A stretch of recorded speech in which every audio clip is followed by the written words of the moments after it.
അവസ്ഥയും കൊണ്ടാണ് നമ്മൾ വീഡിയോ ചെയ്യുന്നത്. ഓൾറെഡി പറഞ്ഞിരുന്നു. ഇപ്പോൾ ഈ വീഡിയോ വീണ്ടും വന്ന് ഞങ്ങൾ എത്ര പറഞ്ഞിട്ടും ആൾക്കാർ ഒന്നും തന്നെ വിശ്വസിക്കുന്നില്ല. ഒന്നും വിശ്വസിക്കുന്നില്ല. കാരണം ഞങ്ങൾ കള്ളന്മാരാണ് അങ്ങനെ എല്ലാവരും പറഞ്ഞുകൊടുക്കുന്നത്. ഞങ്ങൾ എന്ത് കള്ളന്മാരാണെന്നുള്ളത് നമുക്ക് മനസ്സിലായില്ല. ഹലോ ആൻഡ് ഹായ് എവരിവൺ, നമസ്കാരം and welcome to reaction by Ranjolickal. എല്ലാവരും സുഖമായിരിക്കുന്നുവെന്ന് വിശ്വസിക്കുന്നു.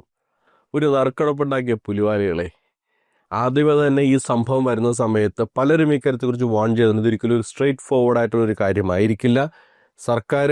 കേരള സർക്കാർ നിരോധിച്ചിട്ടുള്ളതാണ് വ്യക്തികൾ ലോട്ടറി നടത്തുന്നത്.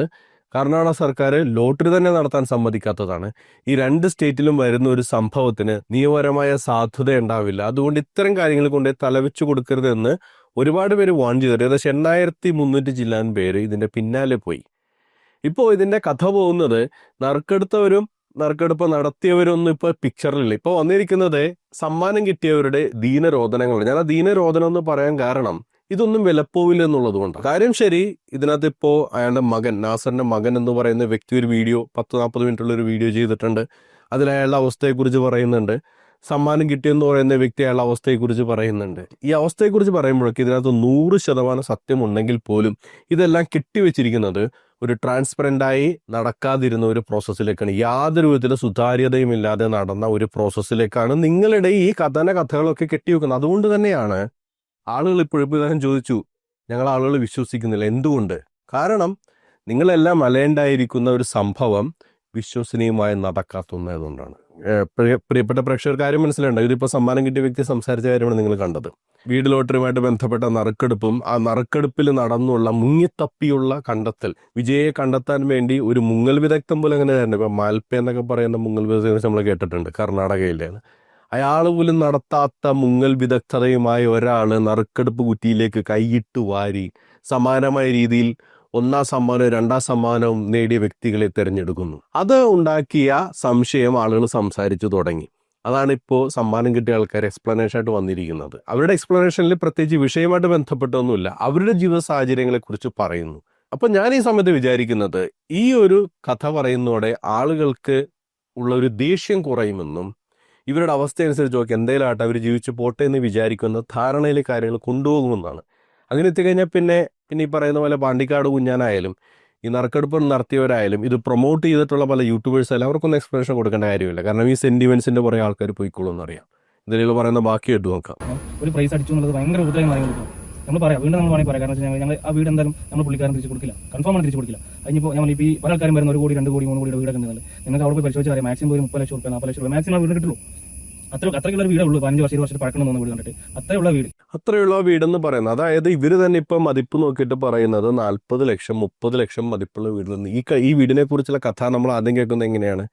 ഈ വീടിന് കൃത്യമായ വില ലഭിക്കുന്നില്ല, വീട് വിറ്റിട്ട് വേണം അവരുടെ ആ നിലവിലുള്ള സാമ്പത്തിക പ്രശ്നങ്ങൾ, അത് രോഗാവസ്ഥ കൊണ്ട് എന്തോ ആയിക്കോട്ടെ, ഞാൻ അതിനെ വിമർശിക്കാൻ ആഗ്രഹിക്കുന്നില്ല, അത് തരണം ചെയ്യുന്നതിന് വേണ്ടി എന്ന രീതിയിലാണ് പുറത്തിറങ്ങിയത്. ഈ 30-40 ലക്ഷം രൂപ വില വരുമെന്നാണ് ഈ വീട് സമ്മാനം കിട്ടിയ ആൾ പറയുന്നത്.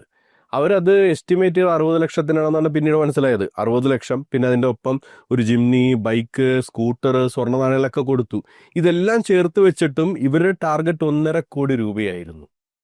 സാമ്പത്തിക പ്രശ്നം പരിഹരിക്കാണ്ട് വീട് വിൽക്കുന്നെങ്കിൽ വീട് വിൽക്കുന്നതിന്റെ വാല്യൂ കണ്ടാൽ പോരെ? എന്തിനാണ് പിന്നെ 2ാം സമ്മാനം കൊടുക്കുന്നത്? എന്തിനാണ് 3ാം സമ്മാനം സ്വർണ്ണ നാണയം കൊടുത്ത് വലിയൊരു നറുക്കെടുപ്പാക്കി മാറ്റി 1.5 കോടി രൂപ ടാർഗറ്റ് ചെയ്യുന്നത്? ഇപ്പൊ ഇവര് പറയുന്നു വീട് വിട്ടുകൊടുക്കില്ല എന്ന് പറയുന്നു. ആദ്യം അങ്ങനെയല്ല കേട്ടത്, ഞങ്ങൾക്ക് ആ വീട് വേണ്ട. അപ്പൊ ഇതിന്റെ പിന്നിലൊരു സെന്റിക്കഥയുണ്ട് കേട്ടോ. അത് ഇയാളുടെ മകൻ പറഞ്ഞ കഥയാണ്. 41 മിനിറ്റ് ദൈർഘ്യമുള്ള വീഡിയോയിലെ കഥ. അതായത് ഈ നാസർ എന്ന് പറയുന്ന വ്യക്തി 10-25 വർഷമായിട്ട് ഇവർ ഉപേക്ഷിച്ചു പോയ ആളാണ്. ഇയാളുടെ കല്യാണത്തിന് മാത്രമാണ് ഒരു നോക്ക് കാണാൻ കഴിഞ്ഞത്. പിന്നീട് അറിയുന്നത് ഈ കേൽബ്രോ എന്ന് പറയുന്ന വ്യക്തി, അയാൾ ഈ വീട് വിൽക്കുന്നതിന്റെ പ്രൊമോഷൻ നടത്തുന്ന സമയത്താണ്. അങ്ങനെ അലിവ് തോന്നി മനുഷ്യത്വം കൊണ്ട് 13 ടിക്കറ്റ് 13 പേരുടെ പേരിൽ എടുക്കുന്നു എന്ന് മാത്രമല്ല, ഇവരെ വിളിച്ചു എന്ന് പറയുന്നുണ്ട് കേട്ടോ. ഈ നമ്പർ കണ്ട് ഇവരെ വിളിക്കുന്നു, ഞാൻ എടുക്കാമെന്ന് പറയുന്നത് മാത്രമല്ല, ഞാൻ ടിക്കറ്റ് ഇവിടെ വിൽക്കാമെന്ന് പറയുന്നു. മനുഷ്യത്വത്തിന് പുറത്ത് മാത്രം ചെയ്യുന്ന കാര്യമാണ്. ആ മനുഷ്യത്വത്തിന് പുറത്ത് വാങ്ങിയ 13 ടിക്കറ്റിൽ 1 സമ്മാനം അടിച്ചിരിക്കുന്നത്. യാദൃശ്ചികമാണ്, എന്തേലും ആയിക്കോട്ടെ. യാദൃശ്ചികം എന്ന വാക്കിന് ഈ ഒരു വിഷയത്തിൽ കവിഞ്ഞ് മറ്റൊന്നും വരാനില്ല. എനിക്ക് തോന്നുന്നു ഈ നറുക്കെടുപ്പ് നടക്കുന്നതിന് മുമ്പ് സിയുമിലെ കാണിക്കുന്നത് പോലെ ഒരു ഡിസ്ക്ലെയിമർ കൊടുക്കണമായിരുന്നു. ഇതിലെ സമ്മാനം ലഭിക്കുന്ന വ്യക്തികൾ ഞങ്ങളുടെ ആൾക്കാരായാൽ അത് തികച്ചും യാദൃശ്ചികം മാത്രം എന്ന് പറഞ്ഞു കൊടുക്കായിരുന്നെങ്കിൽ കുറച്ചും കൂടി വിശ്വസനീയത വന്നേനെ ഈ കാര്യത്തിൽ. ഞാൻ പറയുന്നത് ഇയാളുടെ സെന്റിമെന്റ്സ് എന്തോ ആയിക്കോട്ടെ, ഇയാളുടെ ബാക്ക്ഗ്രൗണ്ട് എന്തോ ആയിക്കോട്ടെ, ഈ വ്യക്തികളുടെ ബാക്ക്ഗ്രൗണ്ട് എന്തോ ആയിക്കോട്ടെ, ഈ സംഭവം സുതാര്യമായിരുന്നു എന്നുള്ളതാണ്. രണ്ടുപേരും അടിയിൽ കൊണ്ടുപോയിട്ട് തപ്പുക, അടിയിൽ അനങ്ങാത്ത നറുക്കളാണ് കിടക്കുന്നത്. അത് കണ്ടാൽ തന്നെ അറിയാം 8,000-ഓളം ചിറ്റുകളല്ല കിടക്കുന്നത്, അതിൽ കൂടുതൽ ചിറ്റുകൾ അതിലുണ്ടെന്നുള്ളത്. അത് കാണുമ്പോൾ തന്നെ നമുക്ക് മനസ്സിലാവുന്നുണ്ട്. ഇനി 8,000 ചിറ്റുകൾ മാത്രമാണെങ്കിൽ തന്നെ ഈ മുകളിൽ മാത്രം കുഴച്ചു മറിച്ചതിന് ശേഷം ഏറ്റവും അടിയിൽ പോയി കഷ്ടപ്പെട്ട് തപ്പിയെടുക്കേണ്ട ആവശ്യം എന്താണ്? ഈ ചോദ്യമാണ് എല്ലാവരും ചോദിക്കുന്നത്. അപ്പൊ അതിന് വന്നിട്ട് ഞങ്ങളെ വെറുതെ വിടൂ, ഞങ്ങളത് വലിച്ചിഴച്ചാൽ ഞങ്ങൾ കേസ് കൊടുക്കും, അങ്ങനെയൊക്കെയാണ് പറയുന്നത്. കേസ് കൊടുക്കും എന്നൊക്കെ പറയുന്നുണ്ട്. പിന്നെ അത് മാത്രമല്ല, ഇപ്പോൾ പല ആൾക്കാരും പറയുന്നത് ഞങ്ങൾ കള്ളമായി. കള്ളം എന്നുള്ളൊരു പേര് അത്ര നല്ലൊരു പേരല്ല. അതിന് യോജിക്കുന്ന ആൾ നിങ്ങൾക്ക് നാട്ടിൽ വന്ന് അന്വേഷിച്ചാൽ എന്നെ കുറിച്ച് അല്ലെങ്കിൽ ഞങ്ങൾ എൻ്റെ കൂട്ടത്തിലുള്ളവരെ കുറിച്ച് എന്തെങ്കിലും ഞങ്ങൾ ഇതുവരെ എന്തെങ്കിലും പ്രശ്നങ്ങൾ പെട്ടിട്ടുണ്ടോ ചെയ്തിട്ടുണ്ടോ എന്ന് നിങ്ങൾക്ക് നമ്മൾ പല രീതിയിലും സഹായിക്കാന്നല്ല, ഞങ്ങൾ ഇതുവരെ ഒരു രീതിയിൽ നമ്മൾ അങ്ങനെ ചെയ്തിട്ടില്ല. നിങ്ങൾക്ക് ഇനി അത്രയും ഒരു ബുദ്ധിമുട്ടാണ് തോന്നുന്നെങ്കിൽ ഞങ്ങൾ എടുത്ത് നിങ്ങൾക്ക് ഞാൻ ഫേക്കാണ് അല്ലെങ്കിൽ ഞങ്ങൾ കൂടുതൽ ആൾക്കാർ ഞങ്ങൾ കൂട്ടുന്ന ആൾക്കാർ ഫേക്കാണ് തോന്നുന്നെങ്കിൽ വീണ്ടും നറുക്കെടുക്കാൻ ഞങ്ങൾ തയ്യാറാണ്. ഞങ്ങൾക്ക് പ്രശ്നമല്ല. കഴിഞ്ഞപ്പോൾ എന്താ പറയുക, വീണ്ടും നറുക്കെടുത്ത് ആൾക്ക് വേണ്ടി കൊടുത്തു ഞങ്ങൾക്ക് ഒരു സമാധാനം നമ്മൾ സാധനം ദൈവം തന്നാൽ മതി. ഇപ്പോൾ ഞാൻ ഈ വീഡിയോ പറയുകയാണ്, നിങ്ങൾ ഇത് പിന്നെ നമ്മൾ ട്രോൾ നമ്മൾ കള്ളം പറയാൻ അതുപോലെ ഞങ്ങൾ ഇപ്പം തന്നെ നമ്മൾ പറയുകയാണെങ്കിൽ തന്നെ ഞങ്ങൾക്കെതിരെ പറഞ്ഞ ആൾക്കാർക്കെതിരെ നമ്മൾ കേസ് ഓൾറെഡി കൊടുത്തിട്ടുണ്ട്.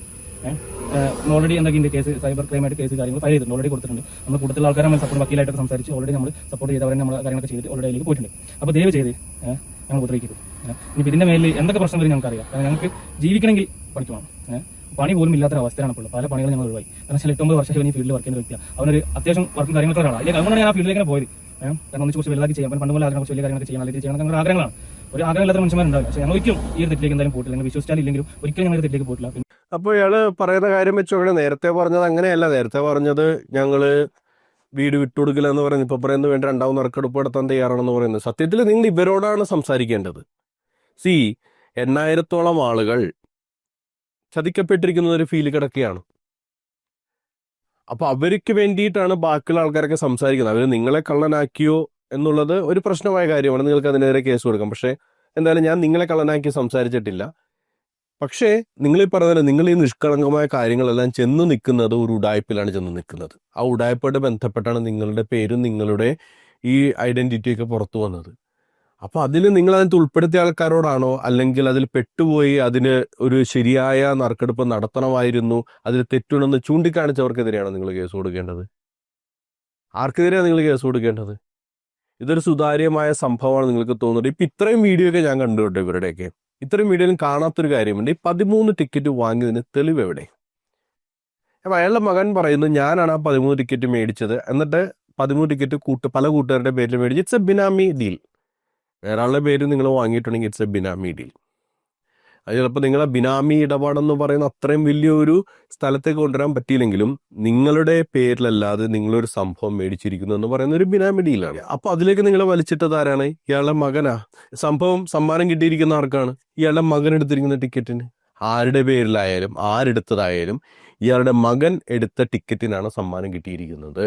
ആ ഒരു സാഹചര്യത്തിൽ നിന്ന് വേണം ഈ വിഷയത്തെ കാണാൻ. അച്ഛൻ വീട് ലോട്ടറിക്ക് വെക്കുന്നു, മകൻ ടിക്കറ്റ് എടുക്കുന്നു, മകൻ എടുത്ത ടിക്കറ്റിന് സമ്മാനം അടിക്കുന്നു. ആരെങ്കിലും ഇത് പച്ചവെള്ളം ചവച്ചു കുടിക്കുന്നത് പോലെ ഇത് ഇറക്കുമെന്ന് വിചാരിക്കുന്നുണ്ടോ നിങ്ങൾ? അപ്പൊ ഈ ഇടപാട് നടത്തിയവർക്കെതിരെയാണ് നിങ്ങൾ പോവേണ്ടത്.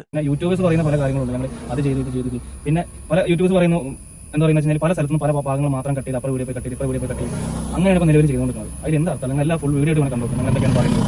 പിന്നെ ഓൾറെഡി ഞങ്ങൾ എല്ലാം പറഞ്ഞു, എല്ലാ കാര്യങ്ങളും പറഞ്ഞത് ഇന്ന ഉപ്പയാണ്. ഞങ്ങൾ അത് എന്തുകൊണ്ടാണ് പറയാതിരുന്നത്? കാരണം ഞങ്ങൾ വീഡിയോ എന്ന് പറയുന്നത് ഇന്നലെ ഞാൻ തുടങ്ങിയ യൂട്യൂബറാണ്. അപ്പോൾ 2 ദിവസം കൊണ്ടാണ് ഞങ്ങൾ ഈ വീഡിയോ സ്റ്റാർട്ട് ചെയ്തത്. അപ്പോൾ ഞങ്ങൾക്ക് എങ്ങനെ പറയാൻ അവൻ്റെ ഉപ്പയാണ്. ഞങ്ങൾ ഓൾറെഡി ഫസ്റ്റ് വീഡിയോ തന്നെ കാര്യങ്ങളൊക്കെ പറയുന്നുണ്ട്. അവൻ്റെ ഉപ്പയാണ്, അത് അറിഞ്ഞിട്ടാണ് ഞങ്ങൾ ടിക്കറ്റ് എടുത്തത്, അത് ഏത് വഴിയാണ് എടുത്തത് എല്ലാം ഞങ്ങൾ പറഞ്ഞിട്ടുണ്ട്. എന്തൊക്കെയാണ് അതിലെ കാര്യങ്ങളൊക്കെ ഞങ്ങൾ പറഞ്ഞിട്ടുണ്ട്. പിന്നെ ഞങ്ങളോട് ഇങ്ങനെ പെരുമാറുന്നത് വളരെ എന്താ പറയുക, വളരെ അവസ്ഥയാണ്. നമുക്കൊരു അവസ്ഥ എന്ന് വളരെ ഒരു പരിപാടിക്ക് നമ്മൾ പങ്കെടുക്കാത്ത ഇങ്ങനത്തെ ഒരു പരിപാടി പെട്ടുപോയത് ദയവ് ചെയ്യാൻ മുദ്രിക്കരുത്. ഇത് തന്നെ വലിയൊരു പ്രശ്നമാണ്. കാരണം ഇയാൾ പറയുന്നു ഇവരുടെ മകൻ പറഞ്ഞിട്ട് ഞാനത്തെ ടിക്കറ്റാണെന്ന്. മകൻ പറയുന്നു 13 ടിക്കറ്റ് എടുത്തത് ഞാനാണ്, എന്നിട്ട് 13 പേർക്ക് കൊടുത്തതാണെന്ന് പറയുന്നു. ആരെടുത്തു? ഇപ്പോഴും ഇവരുടെ ഇടയിൽ തന്നെ പോലും ഒരു ധാരണയില്ല.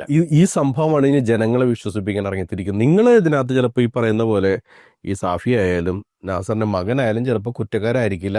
അവരുടെ സാഹചര്യം 100% ശരിയായിരിക്കാം. പക്ഷെ ആ 100% ശരിയായ കാര്യത്തെ കരിവാരി തേച്ചിരിക്കുന്നത് ഇപ്പുറത്ത് നടന്ന ഒട്ടും സുതാര്യമല്ലാത്ത നറുക്കെടുപ്പാണ്. അതിനെക്കുറിച്ച് ഇപ്പോൾ പാണ്ടിക്കാട് കുഞ്ഞിനൊന്നും പറയാനില്ല, നാസറിനൊന്നും പറയാനില്ല, ആർക്കൊന്നും പറയാനില്ല. ഇപ്പം ഇവരെ വെച്ചിട്ട് കാര്യങ്ങൾ മുന്നോട്ട് കൊണ്ടുപോവാണ്.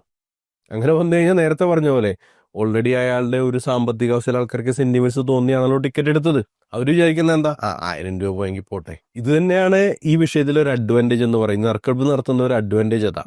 എടുക്കുന്നവൻ 1000 രൂപയല്ലേ പോണെങ്കിൽ പോട്ടെ എന്ന് വിചാരിക്കും. പണ്ട് വായിച്ചുള്ളൊരു കഥയാണ് രുദ്രാക്ഷ മഹാത്മ്യം എന്ന് പറഞ്ഞിട്ട്.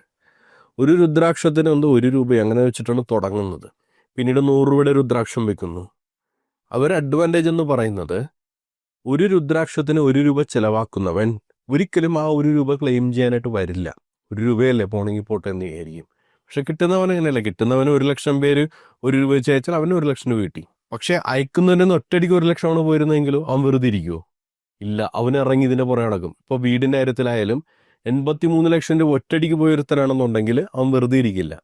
പക്ഷെ പോയത് 1000 രൂപയായതുകൊണ്ട് ആ പോട്ടെ എന്ന് വിചാരിച്ച ആൾക്കാർ അനങ്ങാതിരിക്കും. എന്തായാലും ഈ വിഷയത്തിൽ ഒരു ക്രമക്കേട് നടന്നിട്ടുണ്ട്. ഞാൻ നേരത്തെ വീഡിയോ പറഞ്ഞു, ഇതൊരു റീഡ്രോ നടത്താൻ തയ്യാറാകണം. അതൊരു തേർഡ് പാർട്ടിയെ വെച്ച് ചെയ്യണം. അല്ലാതെ ഈ കുഞ്ഞാനെ പോലെ നാസർക്ക് എന്നുള്ളത് എടുക്കേണ്ടത് ഒരു തേർഡ് പാർട്ടിയെ വെച്ച് ആ നറുക്കെടുപ്പ് കൃത്യമായിട്ട് നടത്താൻ. സമ്മാനം കിട്ടിയവർ പറയുന്നത് 2ാമത്തെ നറുക്കെടുപ്പിന് ഞങ്ങൾ തയ്യാറാണെന്ന്. നടത്തൂ. അങ്ങനെയെങ്കിൽ ഈ കാര്യത്തിലുള്ള ക്ലാരിറ്റി വരട്ടെ. അല്ലാത്തിടത്തോളം കാലം എത്രയൊക്കെ സെന്റിമെന്റ്സ് കഥ പറഞ്ഞാലും ഈ വിഷയത്തിൽ ഒരു ഉടായ്പ നടന്നിട്ടുണ്ടെന്ന ചിന്ത ആളുകളുടെ ഇടയിലുണ്ട്. അത് ഉൾപ്പെട്ടവരെയൊക്കെ തട്ടിപ്പുകാരായിട്ട് ജനങ്ങൾ കാണുകയുള്ളൂ. എന്താണ് വിഷയത്തിൽ പ്രേക്ഷകർക്ക് പറയാനുള്ളത്? കമന്റായിട്ട് രേഖപ്പെടുത്തുക. മറ്റൊരു പ്രതികരണം നമുക്ക് വീണ്ടും കണ്ടുമുട്ടാം. അതുവരേക്കും ബൈ ബൈ, ടേക്ക് കെയർ.